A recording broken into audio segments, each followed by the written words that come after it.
Или слышит? Слышит. Так, если какие-то проблемы со звуком, с картинкой, еще с чем-то, пишите. Сейчас проверим, как оно все работает вообще. Лекции. Проверяю буст.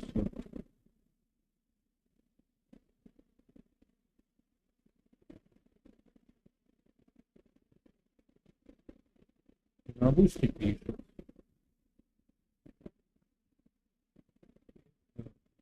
Затем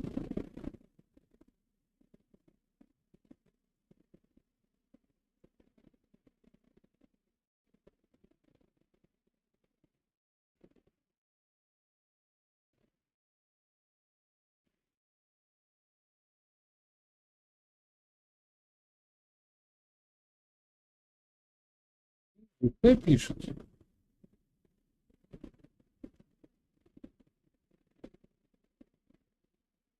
Осталось только YouTube проверить.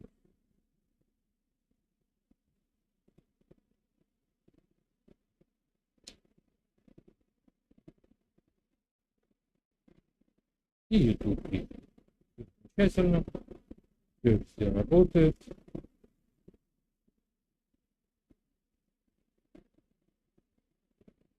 В самом начале поясняю про теперь уже постоянные роды. Как только я перейду к ответам на вопросы, то есть буквально через 5-10 минут, вот в этой части экрана появится меню. И там внизу будет написано имя победителя. Откуда этот победитель возьмется? Робот его вычислит. Но чтобы он правильно посчитал, вы должны поставить лайк. Без разницы.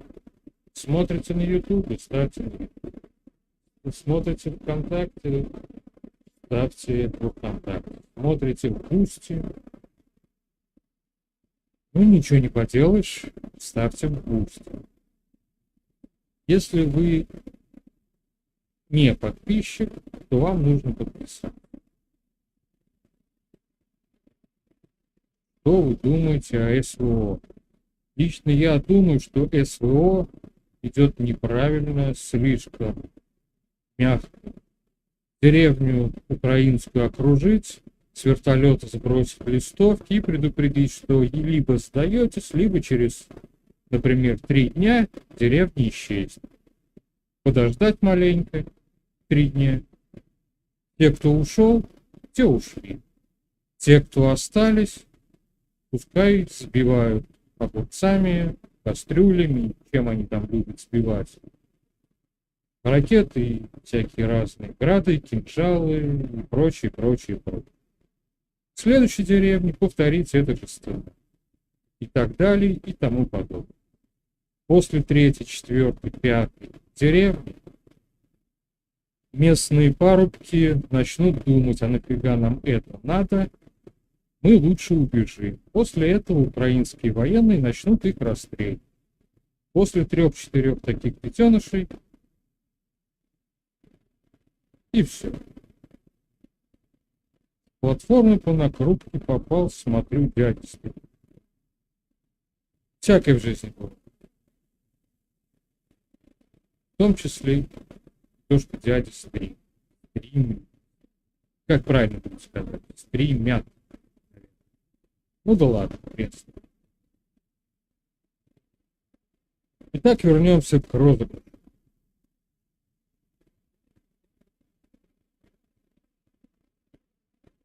Поставили лайк, подписались. Потом, если не захотите, отпишите. Не захотите, останетесь. Это все нужно просто, чтобы вы посчитались. После этого нажали кнопочку «Расшарить», поделиться в какой-нибудь своей социальной сети.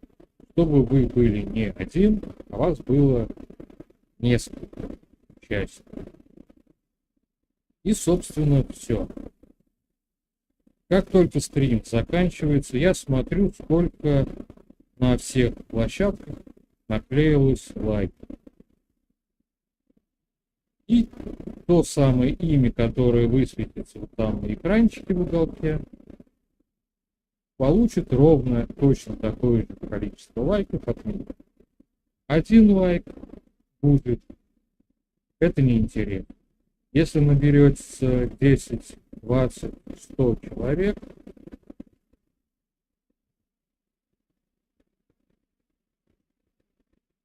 то будет намного интереснее.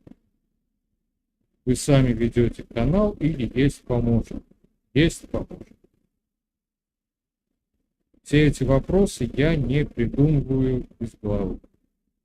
Люди заходят по ссылке под видео донатной, делают какой-либо донат. Вот здесь наверху высвечивается последний донат, 10 рублей. Человек задал вопрос. И значит, в этом стриме будет вопрос за 10 рублей. Хотите задать свой? Я все только что сказал. Без донатной ссылки все то же самое могут сделать обычные подписчики Бусти. На Бусти. Им для этого нужно просто подписаться, быть подписчиком, написать любой комментарий и все. Как-то так. Слово говоря про Бусти. Хозяева этой площадки работают, и теперь под каждым постом появился счетчик донат. Если вы, например, задонатите 10 рублей, 100 рублей, то там будет под этим постом, например, высвечиваться, что пост собрал столько-то рублей. Все это можно в настройках отменить. Но я решил не отменять, пусть будет. Тем более донат-стрим больше собирает донатов. На Бусти пока тише. Ну, да ладно. Переходим к основной части, ответы на вопросы.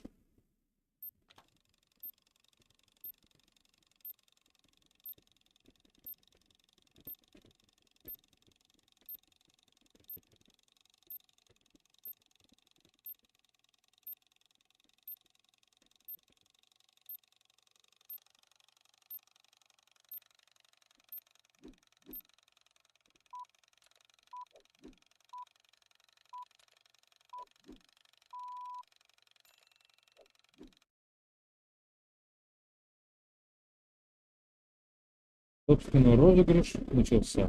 Вот, пошел обратный отчет. Ну и все как-то оно вот так. Сейчас появится еще одна ерунда. Вот эта черненькая. На нее внимания не обращайте, она сейчас еще. Это лично для меня. Итак, первый вопрос. Вагнер начал получать боеприпасы.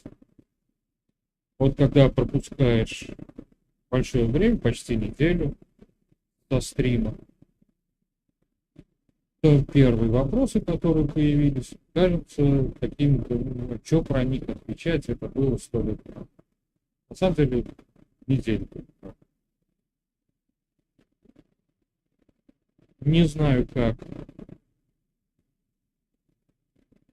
и с чем это все связано, но сначала утром появился комментарий Пригожина о том, что позвонили, сказали, что отгрузка боеприпасов началась. К вечеру появились сообщения, что очередную деревню в районе Артемовска освободили. На следующий день освободили еще одну деревню. И через день еще одну деревню. Сегодня смотрел какую-то карту. Не знаю, кто рисовал, соответствует, не соответствует. Но Артемовск практически окружен. Осталась одна небольшая дорожка, которую, в принципе, можно было бы уже и сравнять с землей. Тем более боеприпасы получше.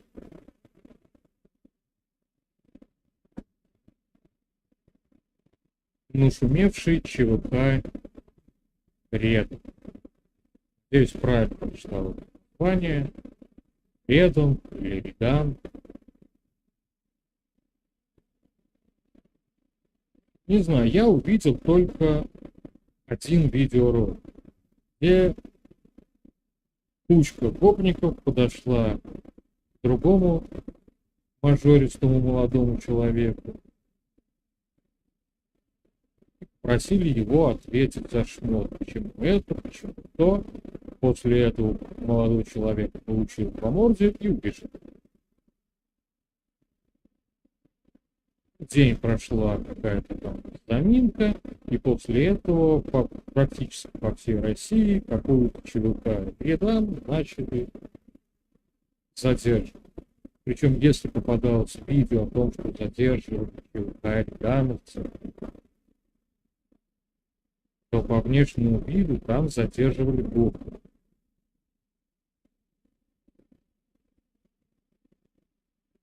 Хотя какая разница по большому?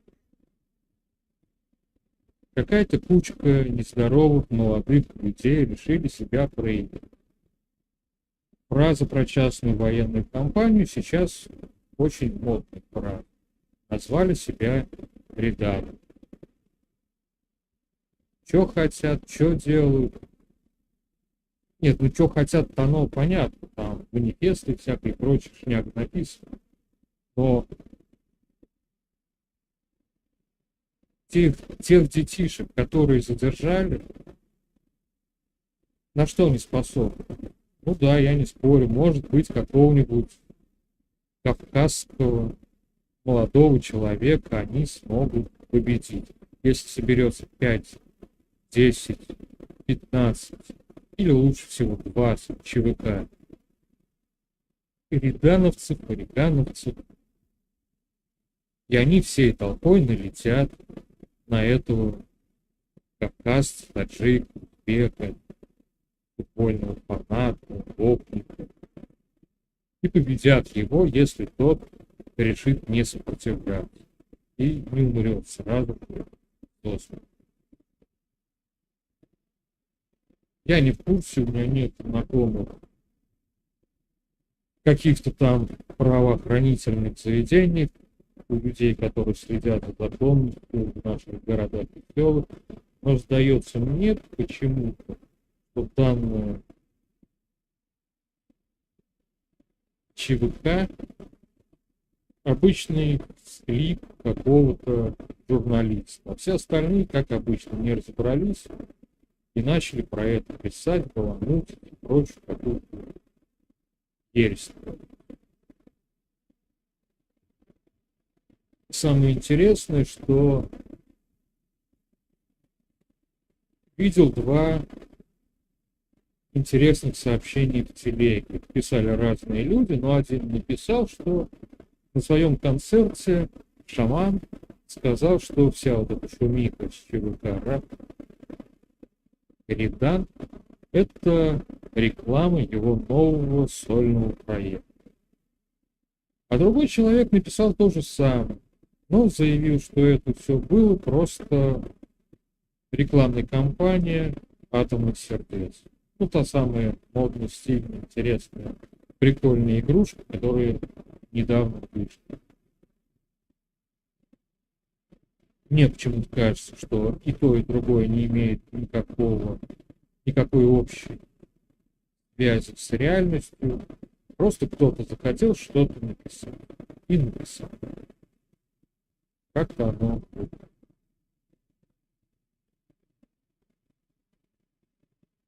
Прошла кампания, вернее, поздравлений на Оскаре. Выбирали всякие разные фильмы. Практически все из этого смотрел, и практически все из этого мне не понравилось. Но на одном там разделе документальное кино показали кино про Навального. А после этого дочка Навального, сам Навального, не Волков, а другой, не помню, как это, закинули в социальные сети свои фотографии с Оскара. Смотрите, шеф сидит, а мы за него.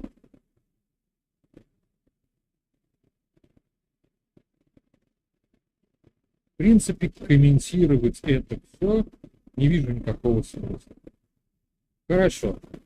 Решили показать, что они все еще помнят о этом самом Навальном. Хорошо показали. Навальному от этого легче будет. Шьет он себе варежки в перерывах между ШИЗО, будет дальше шить. Если вдруг не всплывет еще какое-нибудь дело, и он еще лет на несколько не задержится в своих местах пребывания. Как-то оно вот так. Но по большому счету такую фамилию, как Навальный, уже можно сказать. Кому он нахрен нужен, кто про него еще помнит, кроме родственников и типа его. Да.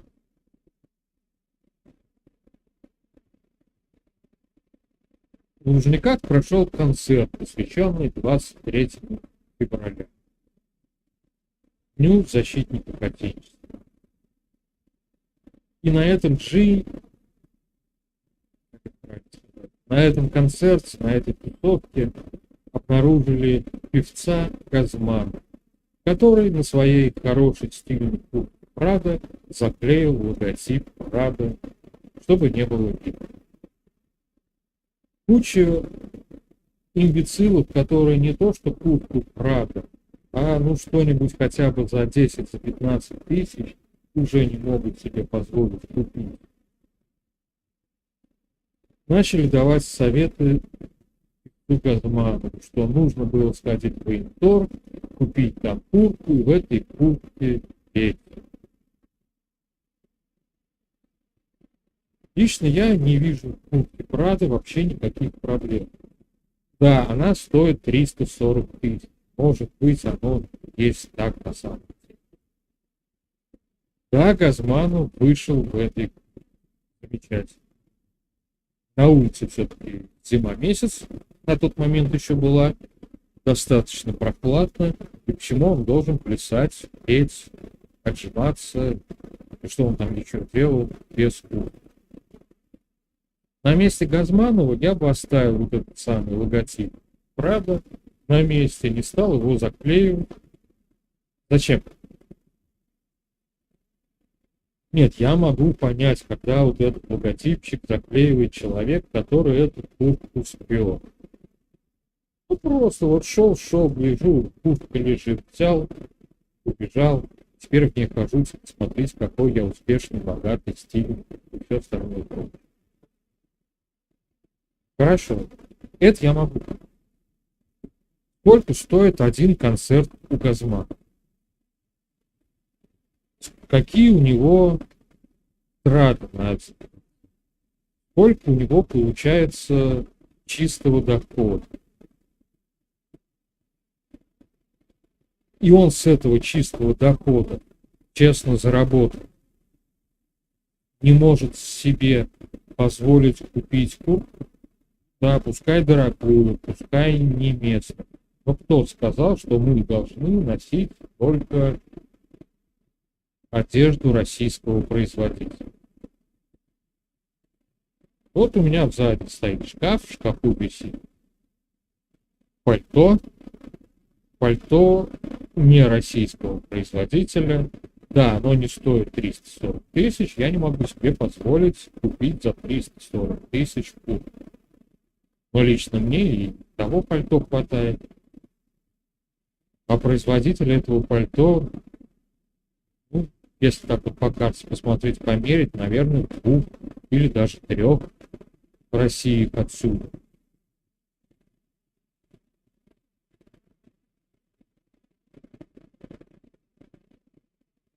Но, к сожалению, таковы патриоты. И с этим уже ничего не поделать. Кстати, есть такой господин с фамилией Якименко. И данный господин выступил с небольшой речью, где рассказал то, что он думает о некоторых патриотах. Вот, кстати, этот ролик я вам сейчас покажу. Ролик длинный, поэтому запаситесь чем-нибудь вкусным.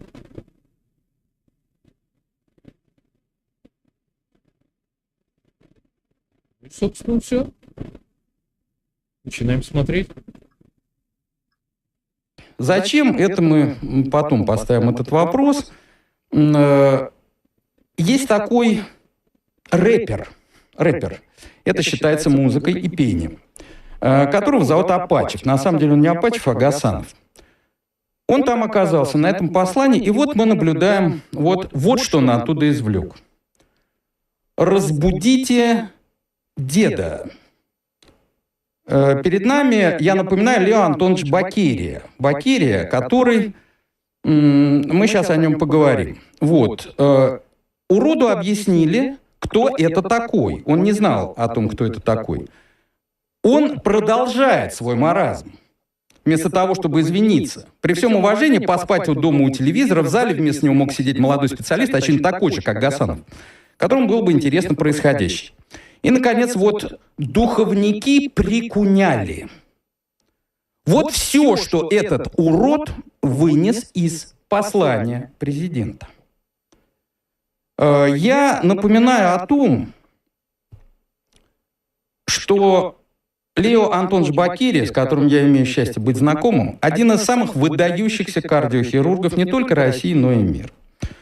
Его изобретения, в частности, вот первые операции на вживление искусственного клапана, например, все прочее, не имеющие аналогов в мире, спасли десятки тысяч жизней без преувеличений. Некоторых этих спасенных я знал и знаю, которые были спасены вопреки всему.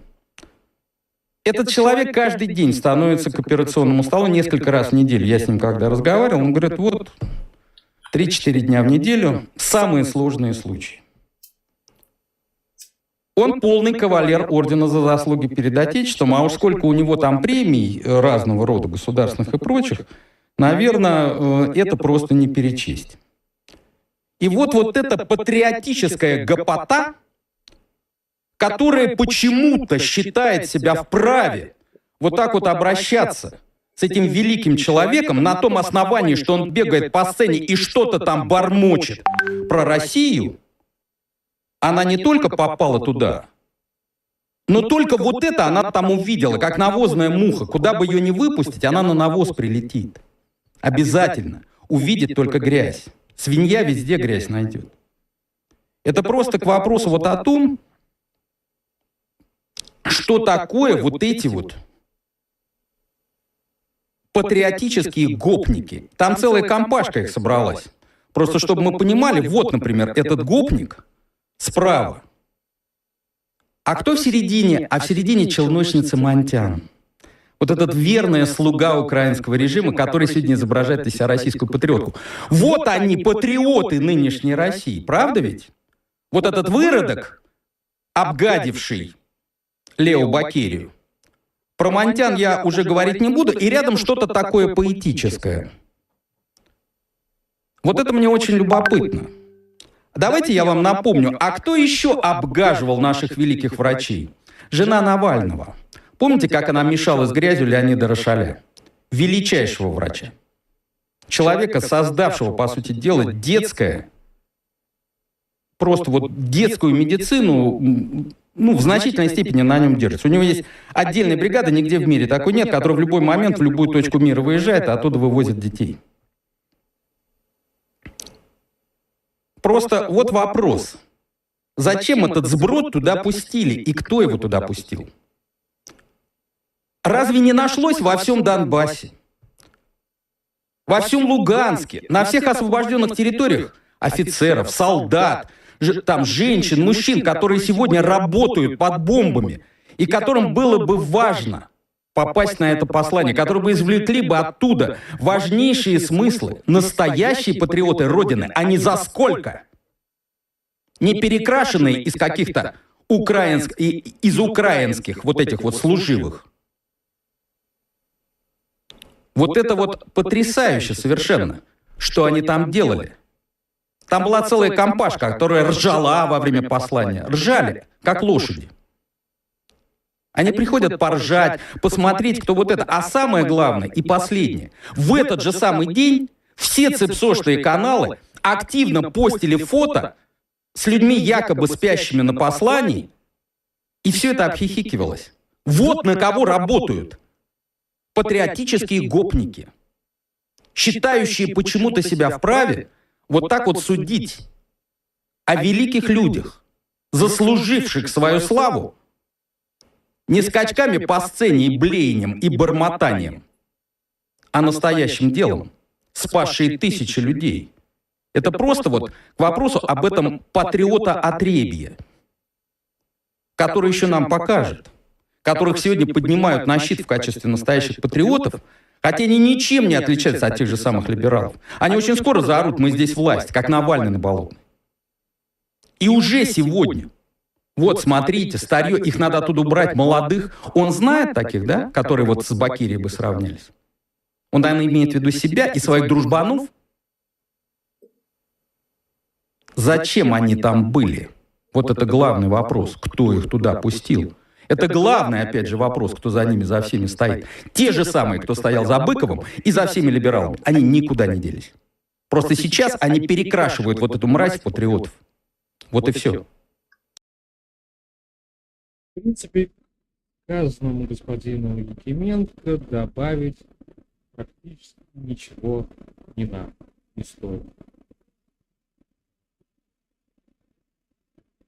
Но проблема вся заключается в том, что так называемые турбопатриоты — это те люди, которые сидят дома, пишут в Телеграм, сайт, еще куда-то, снимают видеоролики. И они турбопатриоты ровно до того момента, пока им это выгодно. Как только это перестанет приносить деньги, они автоматом сразу же, без всяких оговорок, перейдут в другой лагерь, какой не могу сказать, в тот, где будут платить достойно моих.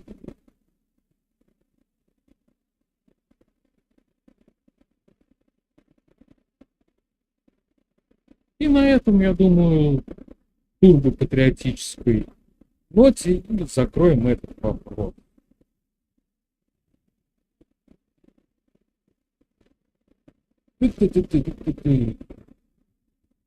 Прокуратура города Владимир подала иск в суд с требованием ограничить доступ к YouTube. С момента того, как я получил эту новость, до момента, пока я нашел ответ на эту новость, прошло минут, наверное, 10. Ну, я не сразу бросился искать, но минут 10, да, прошло. И к этому моменту уже было написано официальное прокурорское опровержение, что никаких исков с ограничением, запретом и всего остального прочего прокуратуры города Владимир подано не было. Обычная фейковая новость, которая нужна для того, чтобы привлечь внимание каких-нибудь молодых людей к тексту, написанному ниже той новости. В то же самое время, и не в тот же самый момент, но буквально вчера или позавчера, нет, вчера, прочитал новость о том, что господину Пригожину, вот как дальше сказать, который музыкант, они оба музыканты. Но один музыкант, потому что музыкант, а другой музыкант, потому что Вагнер. А если сказать, что который не музыкант, тот, который музыкант, он, ну, в принципе, такой музыкант, так сказать. То есть господину Пригожину, который является руководителем частной военной компании «Вагнер», задали вопрос. А на самом ли деле он занимается тем, что хочет построить новый YouTube российский? И господин Пригожин ответил, что да, у него проходит конкурс программистов, которые считают, показывают, доказывают, что они могут сделать что-то нормальное, где будут работать стримы, где будут работать все то, что работает на Ютубе, где будет работать монетизация, реклама и все остальное прочее, и который будет полностью работать на российских дровах под российским руководством. Ну, данный персонаж во лжи замечен не был, но работа с программистами — это такая, та еще работа, поэтому не знаю. Может быть, в ближайшем будущем, ну а ближайшее будущее по этому вопросу — это год, 2, 3, 4, 5, господин Пригожин на самом деле покажет нам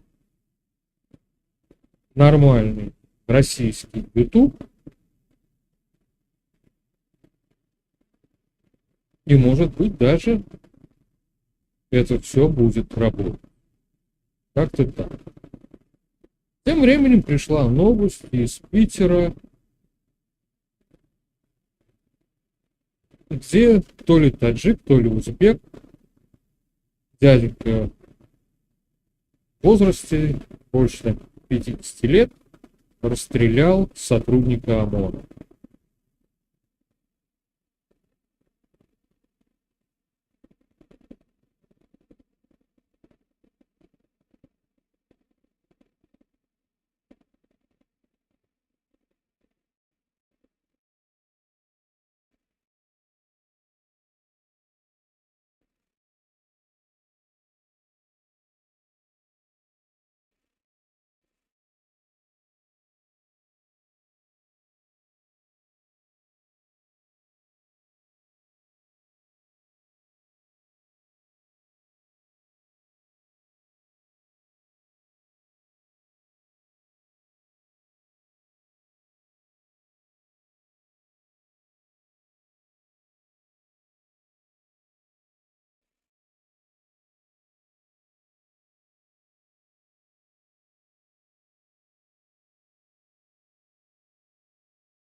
На вопрос, зачем ты это сделал, дедушка ответить не смог.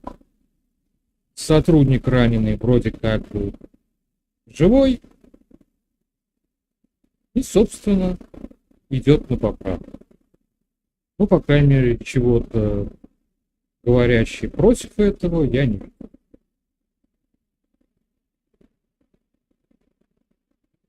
Ну и последний вопрос, который будет сегодня обсужден в этой рубрике. Это наш славный певец Артем Шаман. Хочу сразу сказать, что данный певец мне не нравится. Дело не в том, что он поет. Дело в том, как он выглядит, как он двигается, как он открывает свой рот и прочее, прочее, прочее.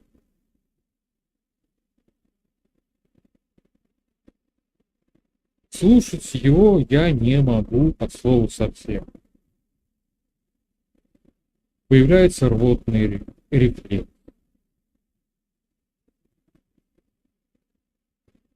Степан П.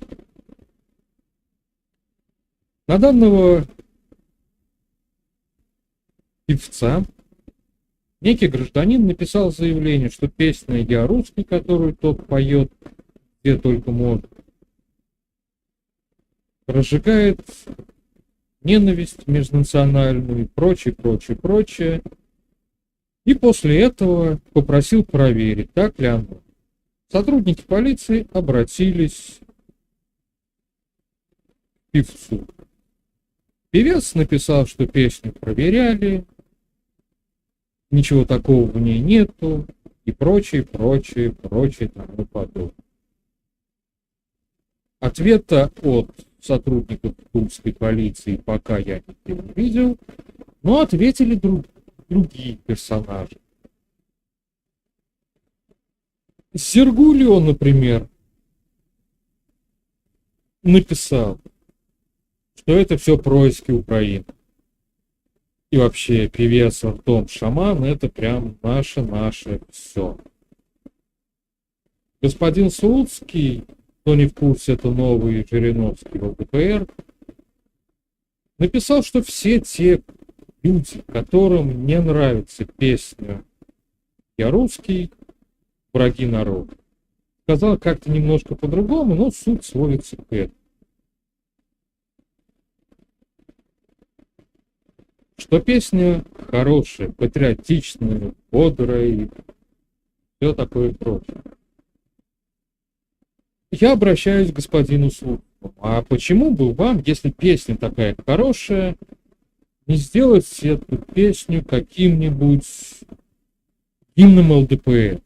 Да, согласен, надо будет решить экономический вопрос финансовый. Ну ладно, договоритесь с Шаманом, будете ему сколько там рублей каждый месяц отстегивать.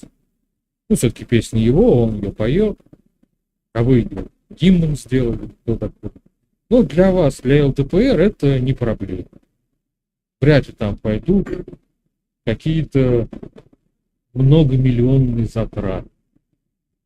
И опять же, вы личность известная, умеете, как это будет говорить.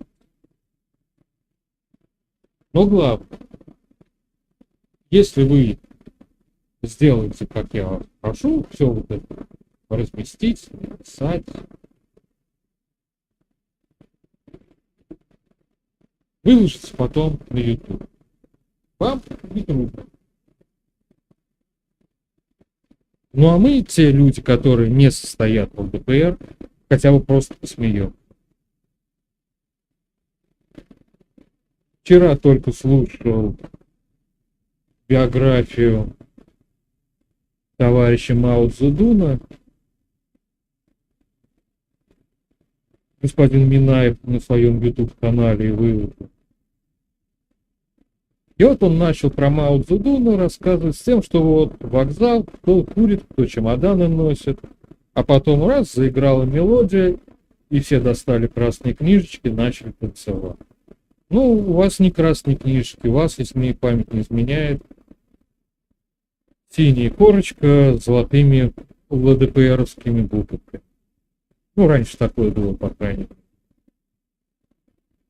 Клеите один листик, мелким шрифтиком напишите текст песни. Ну, там, кроме «Я русский», еще слова. И все вот это будут плясать, вот танцевать. Ну, это просто хорошо и красиво получится. Опять же, как узнаваемость ЛДПР вырастет. Но тем временем розыгрыш подошел к концу. Никого нету, поэтому розыгрыш отключается и на сегодня завершен. Можете ставить лайки совершенно бесплатно. Раз нет победителя, значит, я никогда не пойду, лайки никому не поставлю. Как-то оно вот так. Но если вернуться к вопросу о шамане, вот сейчас я вам покажу видеоролик, который не я его произнес, Иван Диденко. Уважаемый человек, который разбирается в режиссерском искусстве, о том, как говорить, что говорить, каким тоном говорить и все тому подобное.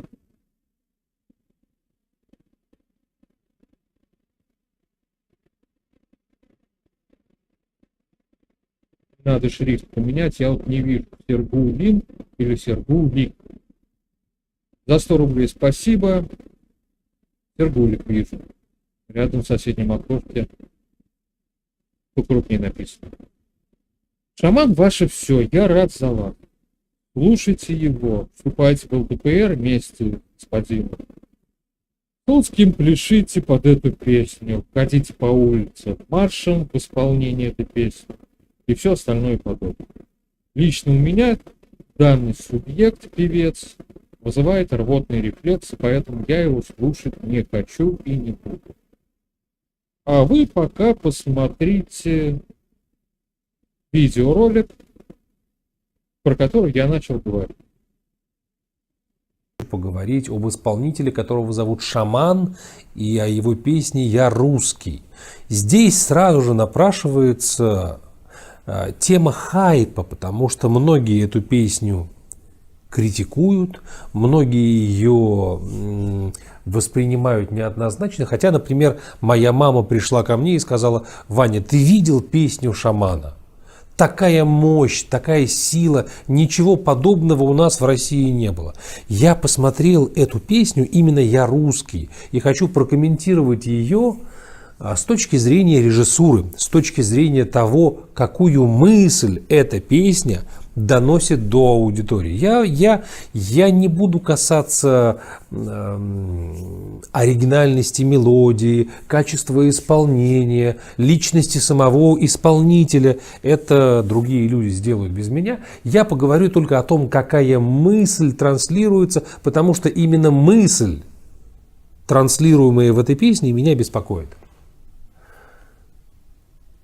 Практически любая песня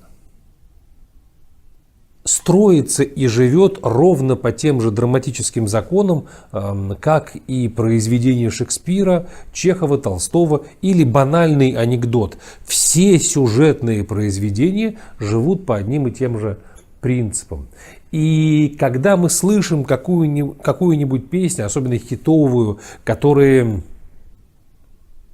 запоминаются, становятся такими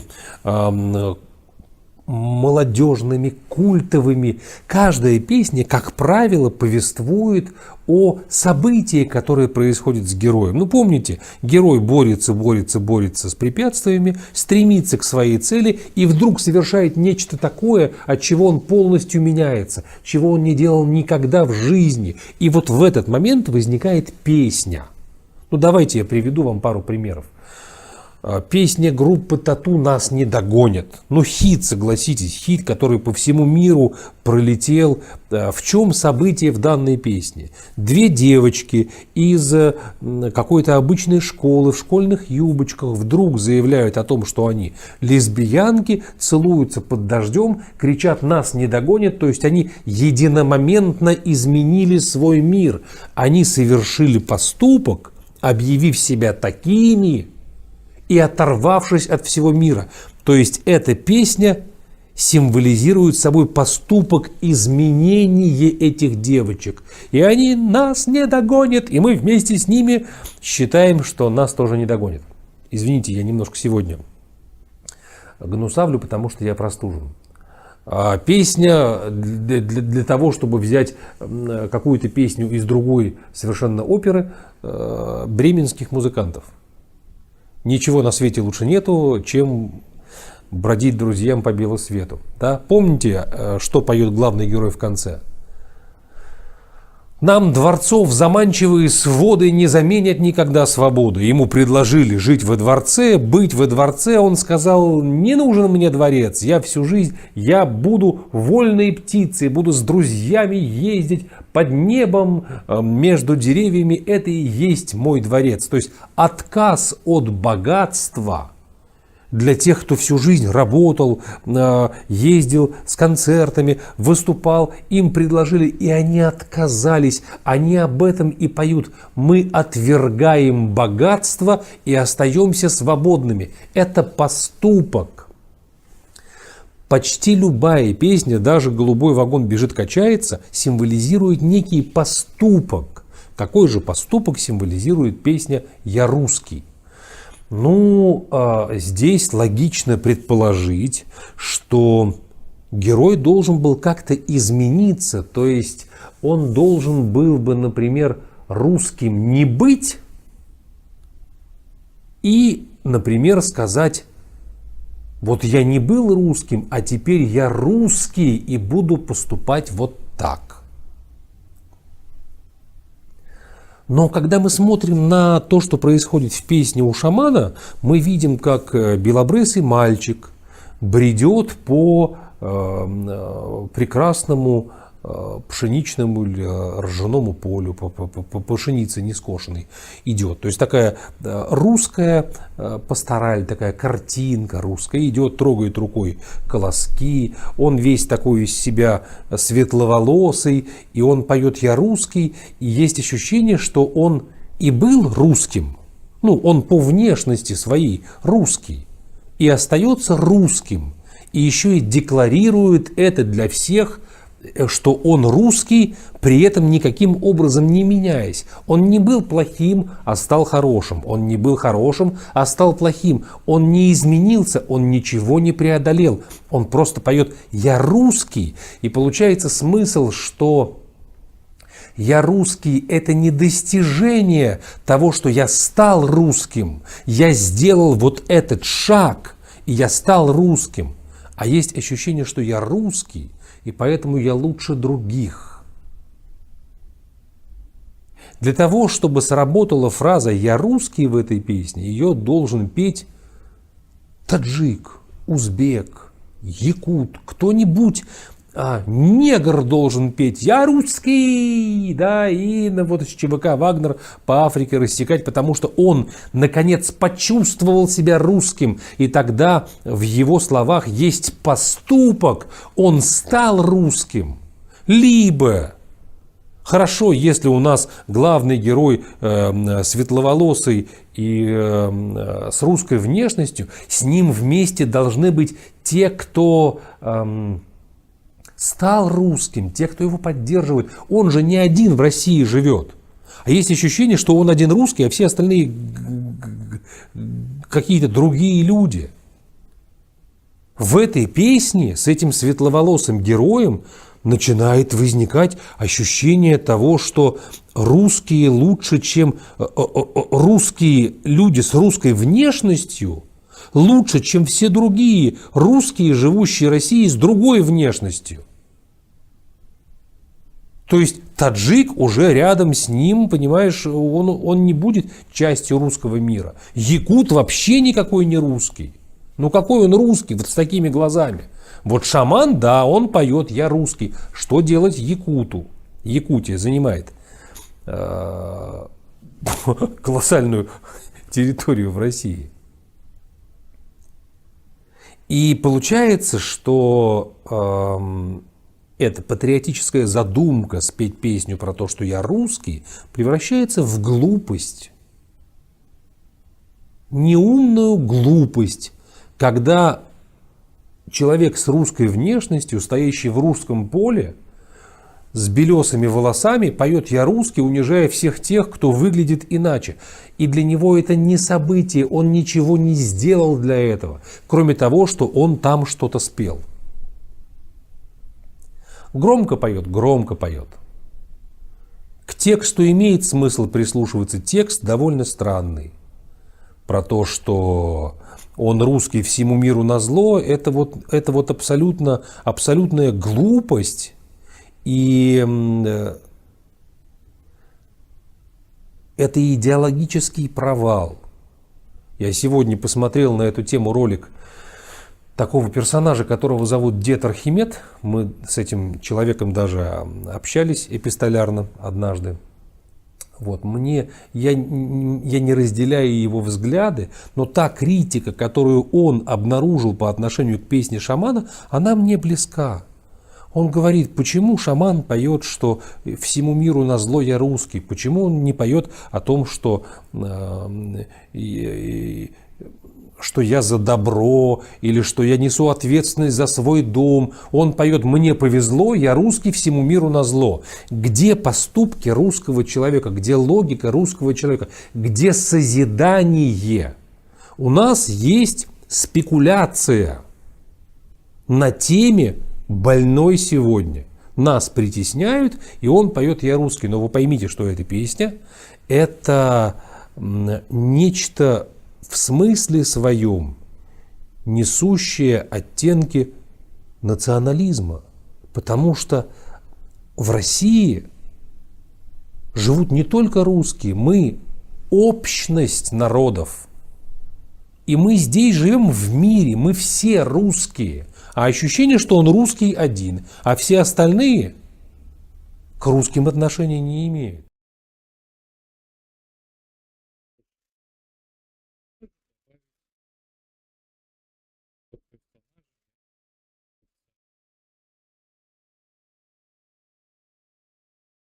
Обычный хайп пошел, которому жена пиарщица помогает раскрутить.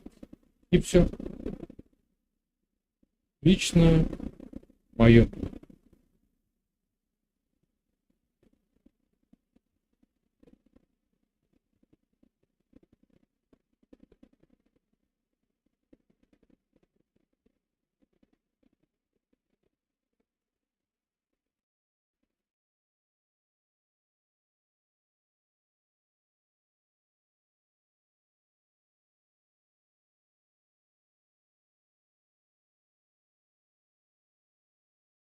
Ну да ладно. Уйдем от шамана. В следующей рубрике обсуждению кино. Киносериальной части. Ибо вопросы кончились.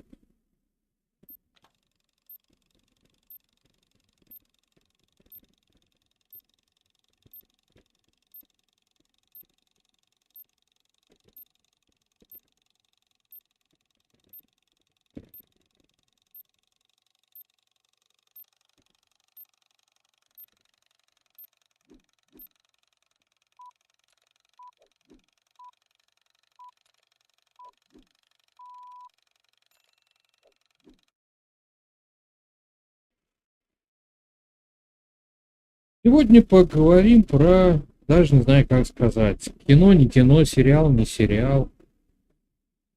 С одной стороны, каждая часть идет около 1,5 часов. С другой стороны, сериал турецкий «Контора», «Тескилат», «Разведка». Бывает, идет и больше.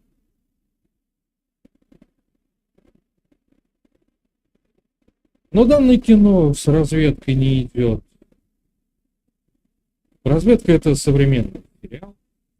А здесь «Звездный крейсер Галактика».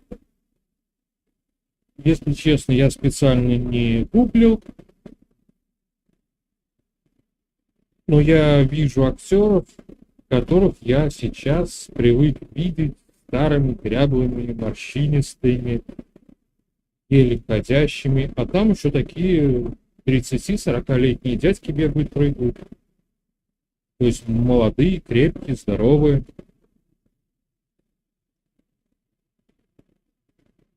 Просто недавно Lost Film все это заново перевел, заново выложил.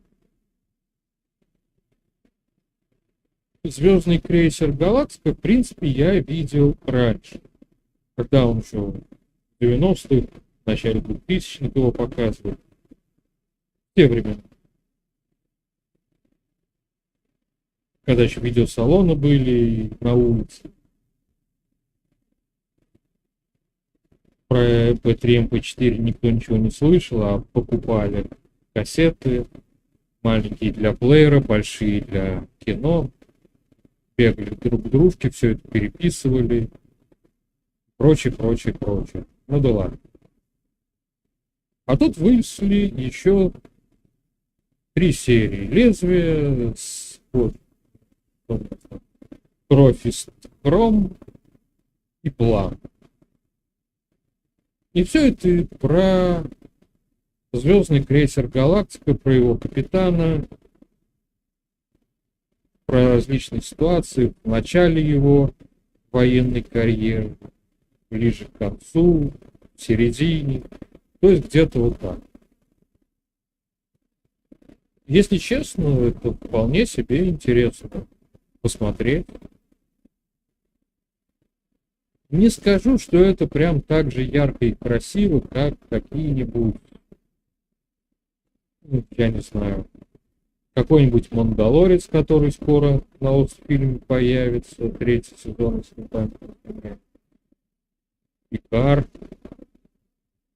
еще куча всяких там «Звездных войн».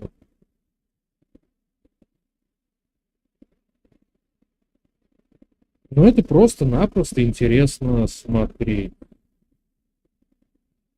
Если честно, я когда пересматривал, сначала не понял. Я смотрю сериал, я немножко понимаю, что что-то идет не так. Ну, что-то не так. А что не пойму. И только когда пошли титры, до меня дошло, в чем дело.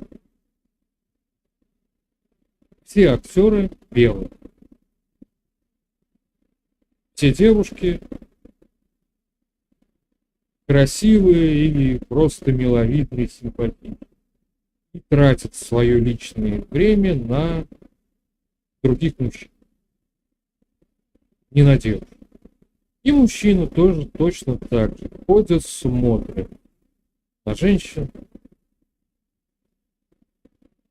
То есть это все далекие времена, когда еще повесточка была не такой. ЛГБТ. Ну, как я сказал ранее, смотреть интересно. Вот сейчас про цветные ресурсы заговорил, вспомнился анекдот. Только сегодня утром читал.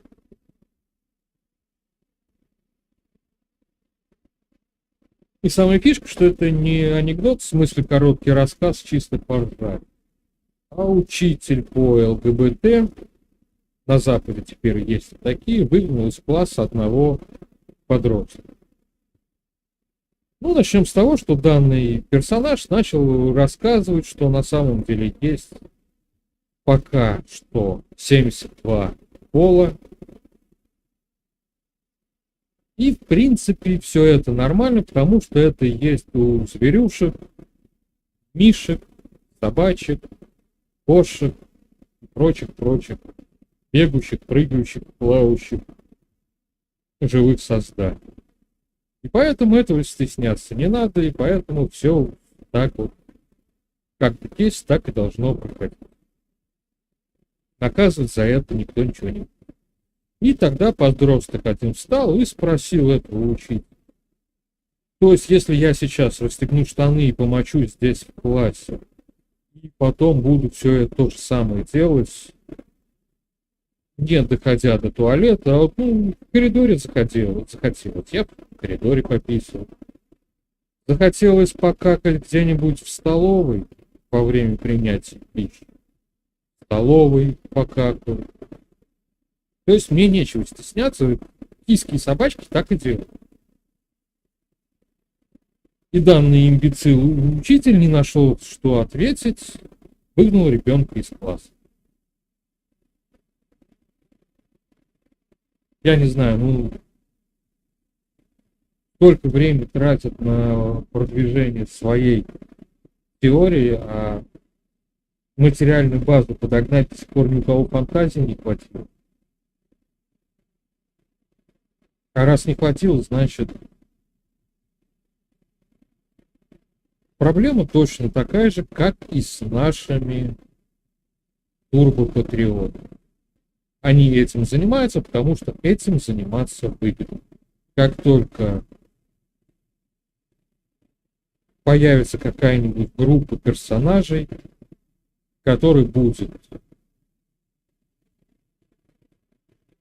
данных клоунов отлавливать на улице во время каких-нибудь митингов, встреч, прочее тому подобное, сажать на бутылку, на забор, разбивать голову бейсбольной битой, или чем они там еще могут разбить голову в Соединенных Штатах. Сразу все, сначала некоторые поорут, покричат, а после этого осознают, что да, я считал себя 71-м полом, а на самом деле, я же мальчик. Заблуждался. Понятно. И прости. Увидимся в следующий раз, если мне не изменяет память, с вами 9 числа.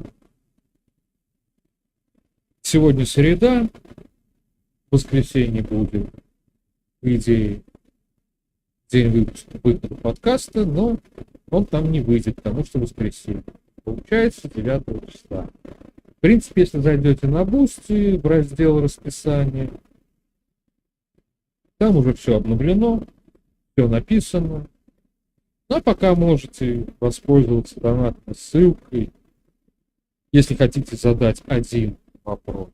Либо просто-напросто подписаться на Boosty и задать 10, 20, 30 вопросов, сколько вам захочется. В этом и есть основное отличие между донатными ссылками и подпиской на Boosty. 50 рублей заплатили здесь, 50 рублей заплатили там, один вопрос задали здесь, и неограниченное число вопросов задали там. Ну, а я вам говорю до свидания. Увидимся на следующей неделе. Одевайтесь теплее. Весна, конечно, началась. Но, как говорят в народе, марток одевай трое порток. Все. Стрим закончен. И так уже больше минут. В смысле, больше часа. Как-то оно